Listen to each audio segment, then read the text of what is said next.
Many men and women known as abolitionists worked unceasingly to end slavery. They viewed slavery as immoral and unchristian and could not comprehend how Americans, steeped in the tenets of the Declaration of Independence, could sanction the enslavement of human beings. Many former slaves, like Sojourner Truth, supported the abolitionist movement. She traveled widely, speaking for both racial and gender causes.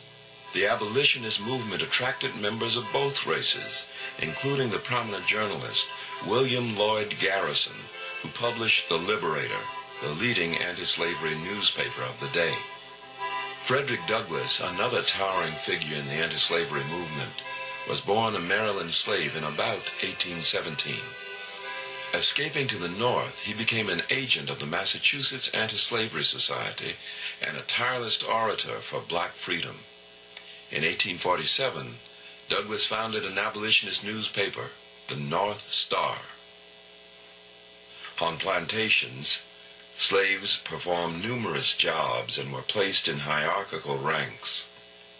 Field slaves were usually divided into gangs of 5 to 10 and supervised by a slave driver, often a slave himself. Many slaves escaped to freedom along a series of trails known as the Underground Railroad. The railroad was a loose network of people willing to hide runaway slaves in their homes and conduct them to the next station or safe house until they could reach the free North.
most famous guide on the Underground Railroad was Harriet Tubman. Having escaped from a Maryland plantation in 1849, she became familiar with the roads hiding places and depots that were used to conduct runaways to freedom in the North. Tubman's method relied on secrecy and surprise. She would gather money and supplies in the North, then slip down to the eastern shore through Delaware and into Maryland, arriving unannounced until the last moment. She would make contact with the slaves who were ready to escape. To avoid suspicion, Tubman sang traditional slave spirituals to relay coded messages. Having gathered her flock, Tubman would travel at night and conduct them to Delaware and Pennsylvania.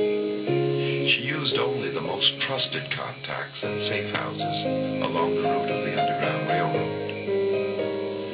One such key station on the Underground Railroad was Johnson House in Germantown, Pennsylvania. Owned by Quakers, Johnson House was a safe haven for exhausted runaway slaves. In 1850, the Fugitive Slave Act intensified the risk for runaway slaves. Under federal law, any Negro accused of being a runaway could be returned to slavery by the sworn statement of the slave's owner. Northern states that had been safe for fugitive slaves became dangerous as runaway slaves were hunted for reward. To be safe, Tubman extended her Underground Railroad trail to St. Catharines, Canada, a town near Niagara Falls. During her trips to the South, Harriet Tubman became known as the Moses of her people, referring to the biblical Moses who delivered his people from Egyptian bondage. She successfully conducted over 600 slaves to freedom, including her own family. In 1857, the growing abolitionist movement suffered a setback when the United States Supreme Court handed down a controversial decision in the case of Dred Scott versus Sanford. Dred Scott, a black slave, brought suit against his owner on the grounds that he had legally become emancipated while traveling through the free soil state of Illinois. The Supreme Court ruled against Scott, declaring that as a black man he was not a United States citizen and thus had no right to bring a suit in a federal court. More importantly, the court ruled that a slave did not automatically gain his liberty by entering a free state.